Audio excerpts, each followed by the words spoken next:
Hello students, a very warm welcome. I hope all of you guys are doing really well. So एक और exam जिसके लिए आप तैयारी करते हैं, स्पेशली कर्नाटका स्टूडेंट्स, ठीक है, that is the cassette examination.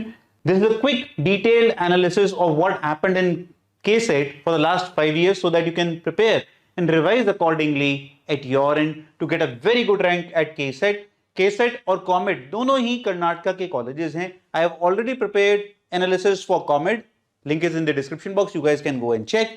This is for KSET. आइए बात करते हैं. अच्छा, before I proceed, you can join the KSET and COMET के test series. It consists of 5 mocks of KSET, 5 of COMET, and 5 KSET previous years and 5 COMET previous years for practice.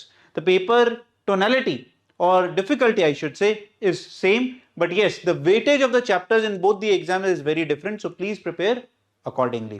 And this video is going to help you for doing that. आइए बात कर लेते हैं. तो general details जल्दी से, काफी सारे बच्चों को पता ही है जो पेपर देते हैं, क्योंकि ये कर्नाटका स्टूडेंट्स के लिए है पेपर, तो उनको शायद ये पता ही होगा. So I will just quickly do it. Offline होता है and I am only talking about the engineering stream, bio वालों के लिए नहीं. +1 no negative marking, 180 minute, 60 questions each. एक साथ नहीं होता है आपका. अलग अलग पेपर्स होते हैं. 16th को है फिजिक्स मॉर्निंग शिफ्ट में, आफ्टरनून शिफ्ट में है केमिस्ट्री, 17th को मॉर्निंग शिफ्ट में है आपका maths, and this is how the paper is conducted in a span of 2 days.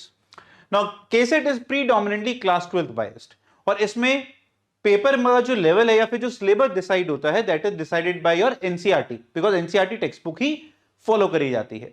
तो जो CBSE की रिकमेंडेशन थी कि जो चैप्टर्स हट गए हैं वो इस बार KSET ने भी हटा दिए हैं. So please prepare according to the reduced syllabus. First है ना, फिजिक्स वेटेज की अगर आइए बात करते हैं, तो ये देखिए, आप अगर नोटिस करोगे 60 क्वेश्चन आते हैं टोटल, तो क्लास 12th बहुत ही ज्यादा हेवीली डिपेंडेंट है फिजिक्स. जस्ट नोटिस 46-14, अगर वर्स्ट के सिनेरियो भी मान लेते हैं तो 45-15 का स्प्लिट रहेगा.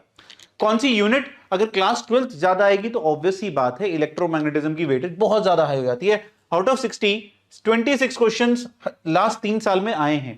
That means you can very well से कि सर कहीं ना कहीं मैं एक्सपेक्ट कर सकता हूं 45% paper would be of electromagnetism, right. Next आती है modern physics, again class 12th unit. अगर इन दोनों को ऐड करो तो ऑब्वियस ही बात है बहुत हाई. फिर ऑप्टिक्स ऐड कर दो तो मतलब ऑब्वियस है ना, क्लास 12th आ रही है, तो क्लास 12th अगर आपने ढंग से करी है तो that will definitely help, and this is the proof of this.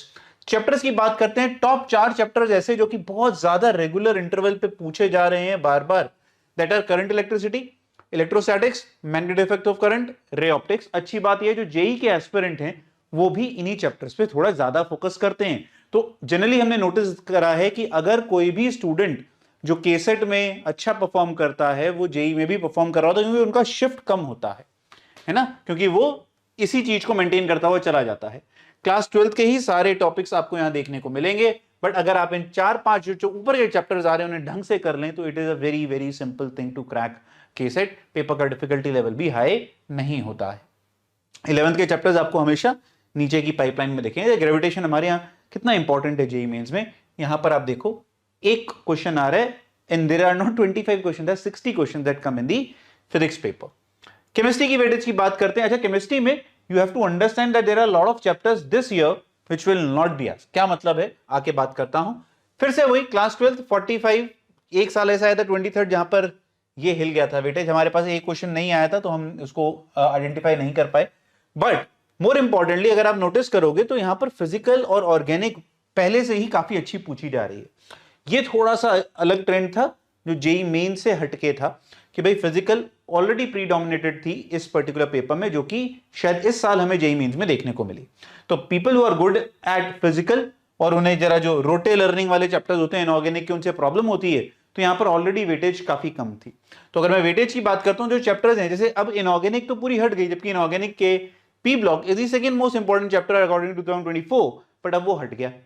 तो अब पता नहीं तुम्हारे को करना चाहिए कि नहीं, बट वो देख लो, बस पता तो है तुम्हें, उस सिलेबस में तो है नहीं, है ना. तो अगर हम देखें तो बचते ही बहुत कम चैप्टर्स हैं बच्चों अब केमिस्ट्री के अंदर. और मेरा मानना यह है जो केमिस्ट्री के जो चैप्टर्स हैं, please do them very very rigorously. Scoring opportunity lies there बड़ी आसानी से. इसके लिए अगर आप टेस्ट सीरीज नहीं भी ज्वाइन करना चाहते हैं, प्लीज जाइए मार्क्स ऐप पे. KSET के प्रीवियस ईयर जितने भी पुराने सालों के आए हैं हमने वहां डाले हुए हैं, रिगरसली उन्हें प्रैक्टिस करिए. प्लस वहां पर आपको एक सेक्शन मिलेगा NCERT के क्वेश्चंस को हमने ऑब्जेक्टिव में कन्वर्ट करा हुआ है मार्क्स ऐप के ऊपर. Do practice them. Similarly, we have converted NCERT exemplar questions to objective questions. Practice them. It is going to be drastically helpful, especially for the chemistry part of it. ठीक है, चलिए और सारे chapters, और इसमें से फिर से वही एस ब्लॉक पी ब्लॉक हटा दीजिएगा, मेटलर्जी हटा दीजिएगा, जो अब नहीं है वो नहीं है, वो नहीं पूछा जाएगा. आइडियल सिचुएशंस में यही होना चाहिए. मैथ्स की बात करते हैं. मैथ्स में भी 45 15 46 13 48 50 तक भी हुआ है कई बार. तो मैथ्स में तो और ज्यादा वेटेज हो जाती है क्लास 12th की वेटेज बढ़ेगी तो कैलकुलस की वेटेज सबसे ज्यादा हो जाएगी. ठीक है, कैलकुलस ले लो, वेक्टर ले लो, ये बहुत ज्यादा अच्छी बात क्या है. बहुत सारे बच्चे कोऑर्डिनेट ज्योमेट्री से घबराते हैं, जिसमें होते भी 5 चैप्टर्स हैं. यहां पर कोऑर्डिनेट ज्योमेट्री की वेटेज देखिए, ऑलमोस्ट नल है, ऑलमोस्ट नल. ठीक है, तो स्ट्रेट लाइन करके चले जाओ, more than enough. You can leave the rest of the coordinate geometry part. Top 5 chapters और 6 basically vector 3D, AOD, vector algebra, probability और मैट्रिक्स एंड डिटरमिनेंट कर लो. पेपर मैथ का वैसे ही अच्छा हो जाएगा. क्यों? अगर आप ऑन एन एवरेज देखो 5 5 10 14 13 16 again 3 here, you got almost somewhere around 19 questions out of 60 from these 6 chapters. and ये स्कोरिंग भी होते हैं, आपने पढ़े भी हैं, बोर्ड के लिए भी पढ़ के भी आए हो, उन्हें जेई के लिए भी यही इंपॉर्टेंट है. Super benefit. You just have to keep on practising because यहां 60 क्वेश्चंस होंगे in that time frame to be done. है ना, टाइम की प्रॉब्लम है, तो you have to do a speed drill. Level definitely बहुत कम होगा, मैथ्स का तो स्पेशली बहुत कम होगा as compare to JEE mains. So you need to gear up for your speed drill activities. So इसलिए जब आप केसेट की बच्चों तैयारी करते हैं, ठीक है, तो मैं ये जनरलाइज अब स्टेटमेंट बताता हूं. जब आप केसेट की तैयारी करते हैं तो cassette is a speed drill game. तो आपको उस स्पीड ड्रिल के हिसाब से प्रैक्टिस करनी है. क्योंकि देखो हो क्या रहा है, आपके टाइम स्लॉट पे वापस आते हैं. ये तो वेटेज तो देख ही लोगे तुम लोग. जो आपको ये स्पैन मिल रहा है ना 1 hour 20 minutes, है ना, दैट इज 80 minutes. तो 80 minutes में हमें 60 क्वेश्चंस करने हैं. फिजिक्स केमिस्ट्री हो जाती है आसानी से, प्रॉब्लम नहीं आती है.